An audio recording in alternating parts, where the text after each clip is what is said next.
the cognitivism is example na lang dito is kung paano na-receive yung isang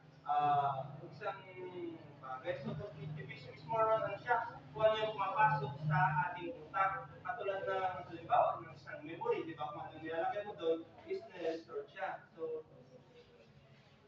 how information received, di ba? Then, kung paano rin siya na-organize sa ating utak. Then, yun nga, kung paano siya na-restore. Oh, okay. Then, kung paano siya naipon, di ba? Ganun din yun. Then, revived by the mind.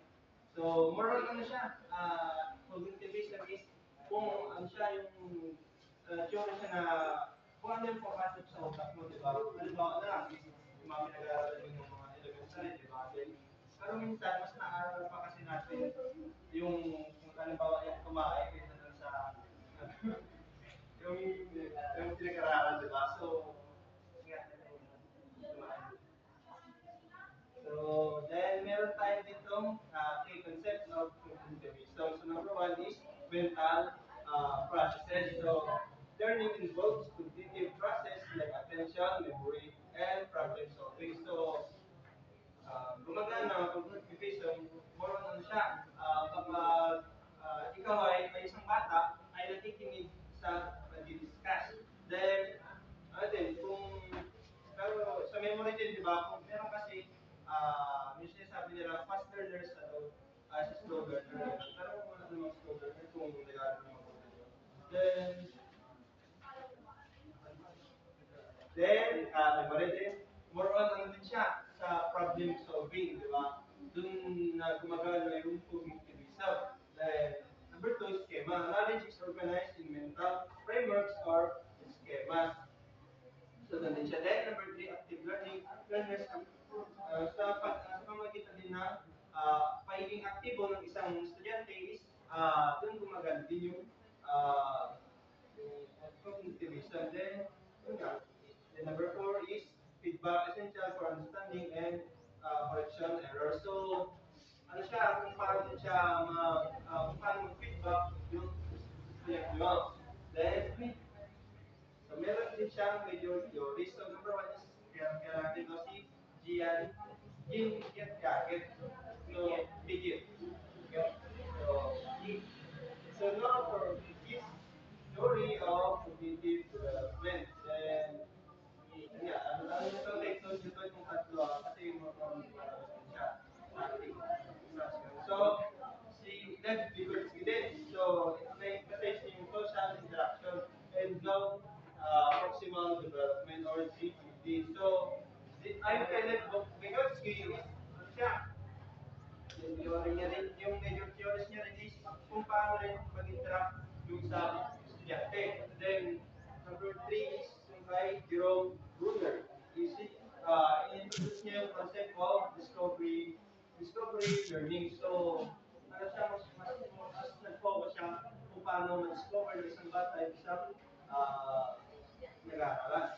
Then, meron din siya applications of education. So, education is designing curricular based on learners' cognitive development. So, doon siya nag-focus, di ba, sa technology. Meron din naman sa technology. So, using interactive tools and simulations to enhance.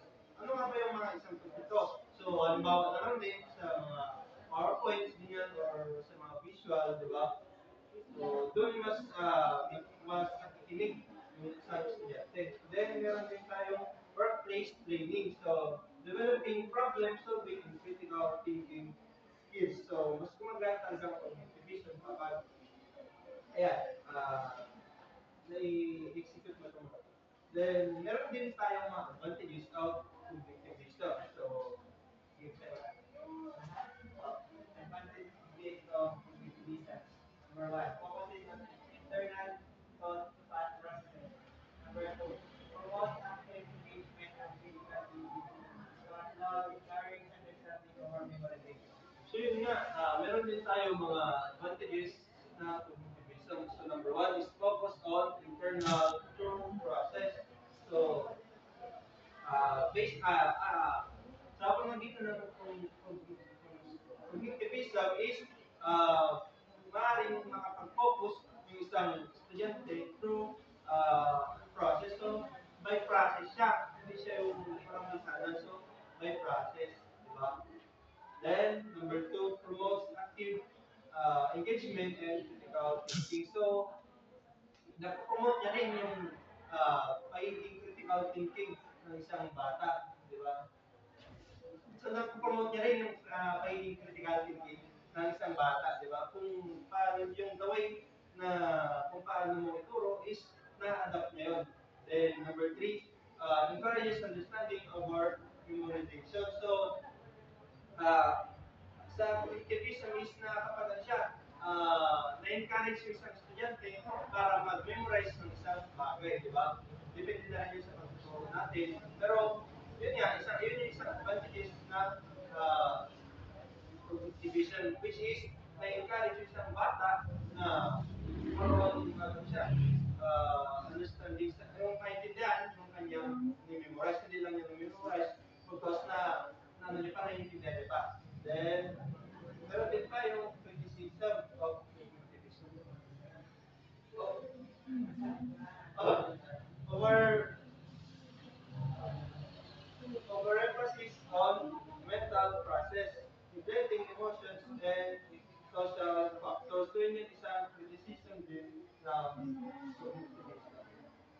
Then may not address or learners context such as behavior scenarios. Then complex queries can be challenges to apply and practice. So yun yung magiging criticism ng cognitivism. Then my conclusion is cognitivism highlights the importance of mental process in learning by understanding how mind works. Education and trainers can design effective learning experiences that promote critical thinking from solving term knowledge. So, yun nga,